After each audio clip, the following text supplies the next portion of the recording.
Minha gente, bora falar de assunto que importa a todos nós. Tem um assunto que causa muita polêmica. E quando você briga por seus direitos, né? Justamente, sejam eles quais forem. Mas em se tratando de saúde, a coisa fica muito mais séria, não é isso mesmo? Hoje nós temos aqui no estúdio o advogado Dr. Roberto Figueiredo, né? Que é já parceiro nosso aqui do programa Universo, que vai, né, contar, né? E vai nos ajudar a entender, se precaver também, né? Todos nós, quando você contrata um serviço, né? Um serviço médico. Nada melhor do que prestar atenção, né, nesses serviços, para a gente não ter aí nenhuma confusão. Doutor Roberto, muito obrigado, né, pela sua participação mais uma vez, sua disponibilidade em participar aqui do nosso programa. Boa tarde, muito obrigado. Eu que agradeço. Bora entrar logo nesses assuntos, principalmente do plano médico, né, que eu sei que é uma grande confusão que existe, né, principalmente para os mais necessitados, que precisam realmente utilizar sempre o plano médico e acaba precisando entrar na justiça, né, precisa realmente correr atrás dos seus direitos. Quando você vai hoje, né, você que está me assistindo aí, não tem um plano médico, mas chegam algumas propostas para você fazer um plano médico para você e para sua família. Como essa pessoa tem que analisar essas propostas dessas empresas? É sempre difícil porque os contratos de plano de saúde, a gente chama de contratos de adesão. São contratos que são pré-escritos, com letras pequenas, com muito conteúdo, de difícil acesso ao cidadão comum. Certo. Até para os advogados, às vezes, é difícil e é trabalhoso você analisar a quantidade de páginas e de exceções. A quantidade de cláusulas, né? Cláusulas contratuais.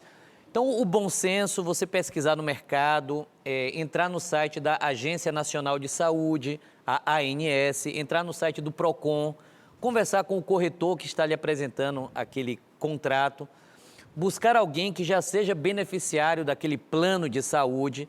São medidas de cautela, de prudência, que você pode ter para lhe ajudar. Mas, ainda assim, você corre o risco de encontrar cláusulas absurdas.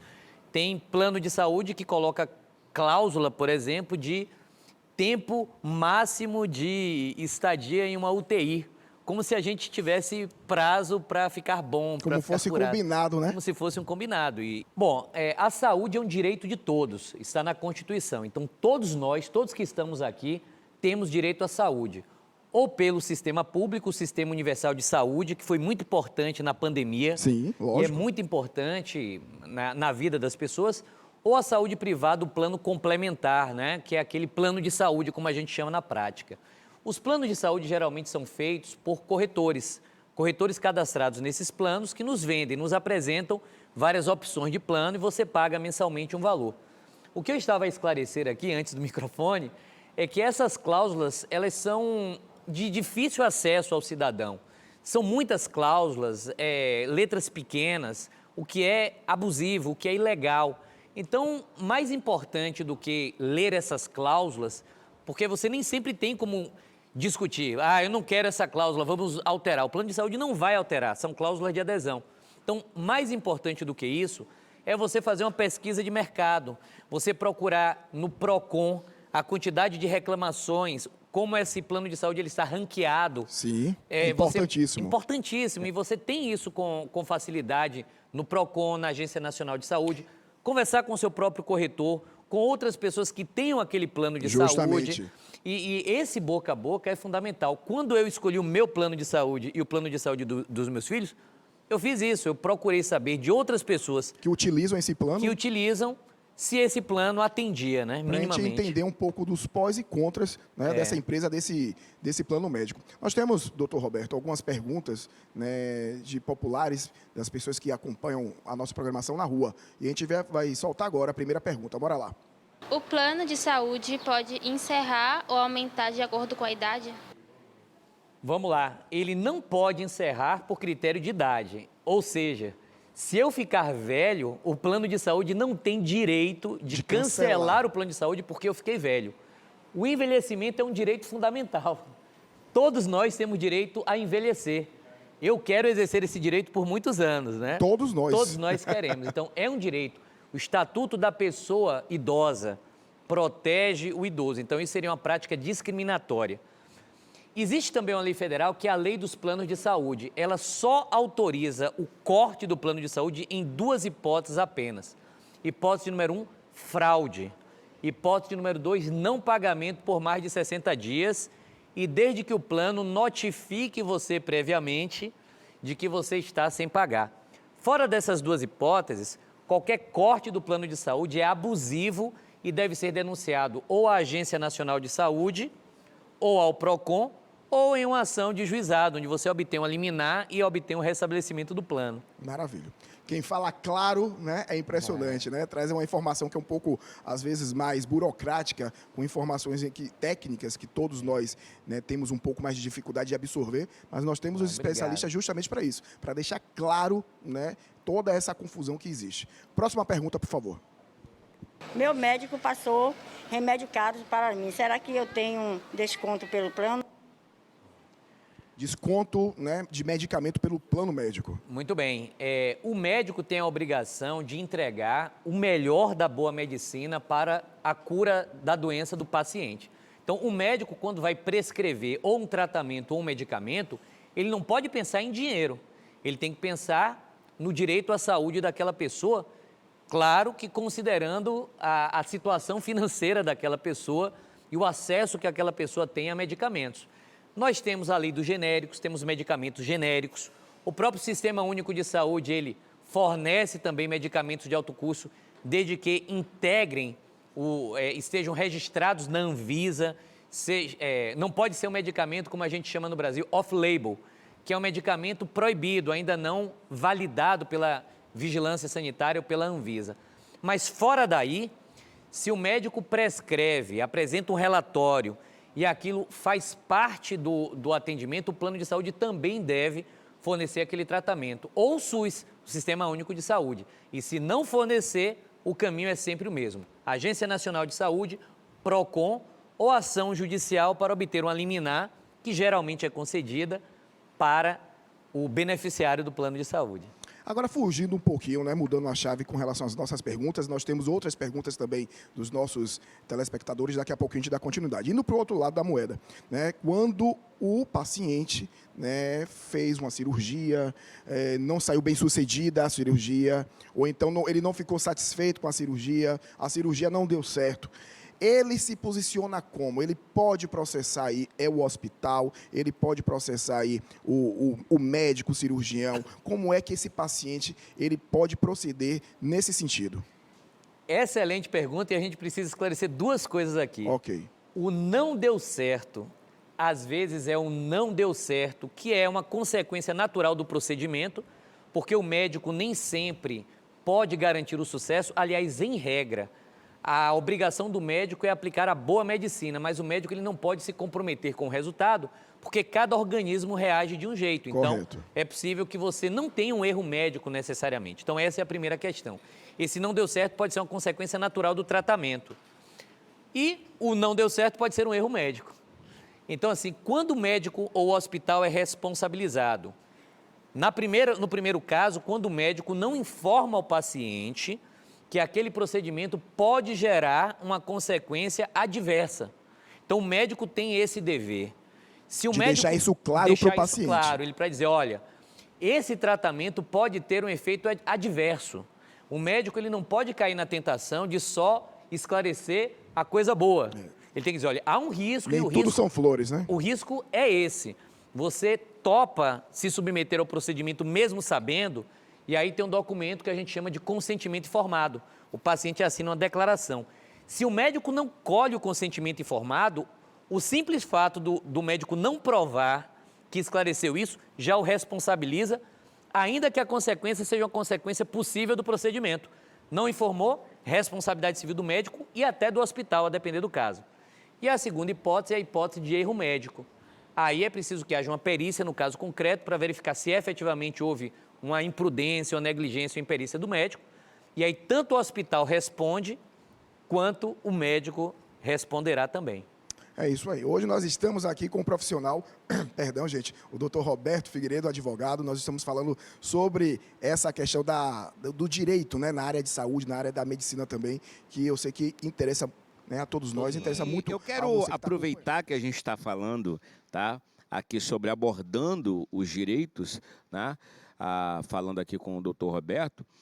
Doutor, Eu queria falar em relação à publicidade, tá?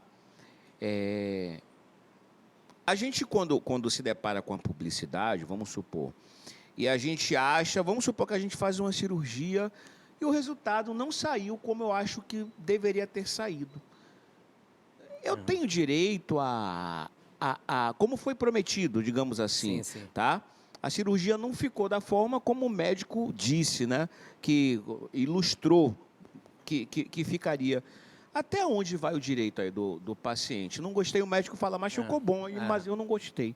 Até onde vai esse direito? Essa pergunta é muito importante porque recentemente o Conselho Federal de Medicina publicou uma resolução disciplinando a publicidade médica. Até então não havia publicidade, havia só a possibilidade de propaganda. Propaganda tem um conteúdo sanitário, tipo propaganda de vacinação, por exemplo. Agora o médico ele pode realizar publicidade. O que é que significa isso? Ele pode postar na rede social dele o antes e o depois. Ele pode repostar o selfie de um paciente. Ele pode utilizar as redes sociais. Ele médico, a partir de agora, ele pode estar presente em uma campanha publicitária de um hospital. Antes não podia. Antes era infração. Mas muitos faziam, viu? Antes, sim, sempre fizeram, né? Mas, sem generalizar, mas havia quem fizesse. Agora, o Conselho Federal de Medicina ele tenta regulamentar isso para organizar um pouco melhor essa publicidade, porque essa notícia não é só importante para o médico, não é só importante o médico saber que é uma resolução nova que ele pode fazer assim, mas é importante também para a população, porque a população ela vai receber essa publicidade médica como ela nunca havia recebido hoje, de uma forma talvez mais agressiva, talvez. E um detalhe dessa resolução que é muito importante na pergunta que você faz é o seguinte: quando o médico postar o antes e o depois, ele é obrigado na publicidade que ele fizer a registrar os efeitos adversos daquele procedimento. Porque às vezes o paciente ele fica muito preso naquele antes e o depois, no lado bom do antes e do depois. Mas às vezes o paciente, não é esclarecido ao paciente o efeito adverso. É como uma propaganda de cigarro, por exemplo, onde no verso da propaganda você tem uma pessoa ali, acamada, etc. Ou como a propaganda de bebida alcoólica, onde você tem uma advertência, se beber não dirija, ou cuidado com os efeitos do álcool. Então o médico ele tem que ter muito cuidado quando ele fizer a publicidade dele, porque ele é obrigado pela resolução a registrar de forma educativa o efeito adverso. Então ele não pode apenas fazer uma fotografia de lipoescultura, onde a pessoa sai ali com um corpo de modelo. Não. Certo. Ele tem que mostrar que em certos casos a lipoescultura pode gerar um efeito adverso grave com a consequência. Se o médico não faz isso, ele agride a resolução do conselho dele. E se isso não é esclarecido àquele paciente não vê o carrossel ali na rede social de todas as fotos, inclusive as adversas, o paciente pode dizer: o médico não me esclareceu, certo. O médico não me informou. E aí ele tem uma responsabilidade objetiva.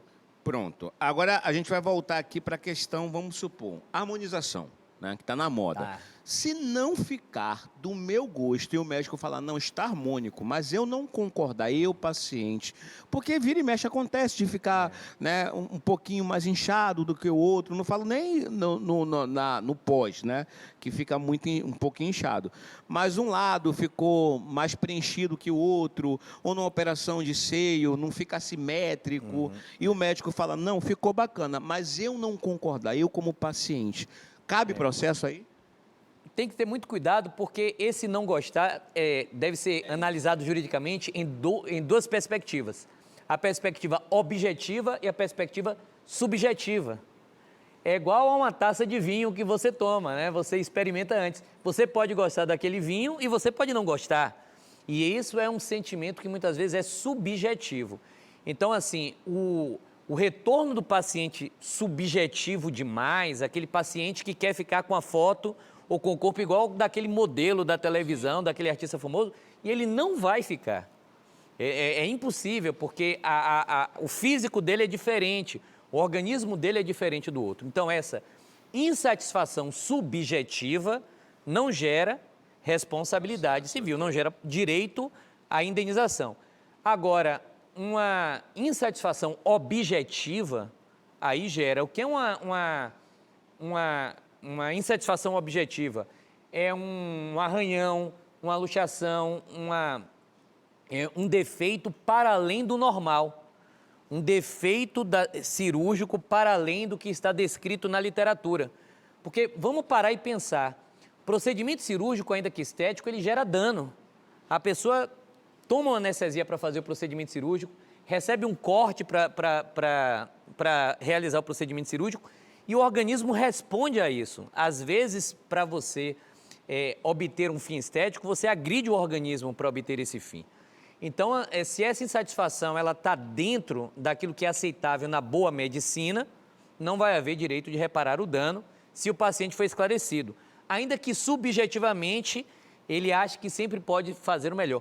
Aliás, os médicos eles têm muito cuidado com essa exigência do paciente, porque às vezes o paciente também exagera no procedimento estético. E ele fica com a cara até de um robô ou de algo que não é natural. O médico tem que ter cuidado também com isso. Um outro detalhe interessante é o seguinte, os planos de saúde, será que eles são obrigados a realizar procedimento cirúrgico com cirurgião plástico? O Superior Tribunal de Justiça recentemente disse que se é para fim estético, se é para fim plástico reparador, o plano de saúde é obrigado. Mas se é para fim estético apenas, não reparador, o plano de saúde não é obrigado. Exemplo, uma pessoa tem um acidente de trânsito e sofre uma cicatriz enorme. Ela precisa de um cirurgião plástico reparador. Uma mulher quer fazer uma redução de mama, que não é só estética, mas precisa de um cirurgião plástico, porque o tamanho da mama gera uma dor de coluna, um problema. Então, é uma cirurgia plástica? Mas é uma cirurgia plástica reparadora. O plano de saúde é obrigado. Agora, se só quer ficar mais bonitinho, aí não. Pronto, nós temos aqui perguntas de telespectadores. Eu já queria que a produção soltasse a primeira pergunta, por favor. Para o plano de saúde, qual a diferença em cirurgia estética e necessária? Ah, legal. Falar. Excelente pergunta, mas é super importante porque as pessoas confundem. O cirurgião plástico pode atuar de maneira reparadora e pode atuar de maneira estética. O plano de saúde será sempre obrigado na atuação reparadora. Na estética, não. Tá, temos mais perguntas, por favor. Meu plano negou minha cirurgia de emergência. O que é que eu devo fazer? O plano praticou um ato abusivo e ilegal. Você deve ir a um juizado de pequenas causas, um juizado especial de defesa do consumidor e pedir uma liminar. A senhora pode obter uma assistência gratuita pela Defensoria Pública ou a senhora pode contratar um advogado. Esse advogado vai ajuizar a ação, vai apresentar o relatório médico da emergência e a senhora então vai obter certamente uma liminar acrescido de um dano moral, de uma indenização por dano moral. Além disso, a senhora pode denunciar esse plano de saúde na Agência Nacional de Saúde, que, diante dessa negativa, vai abrir um processo administrativo e multar o plano de saúde. Lembrando que negativa de pronto atendimento é crime também.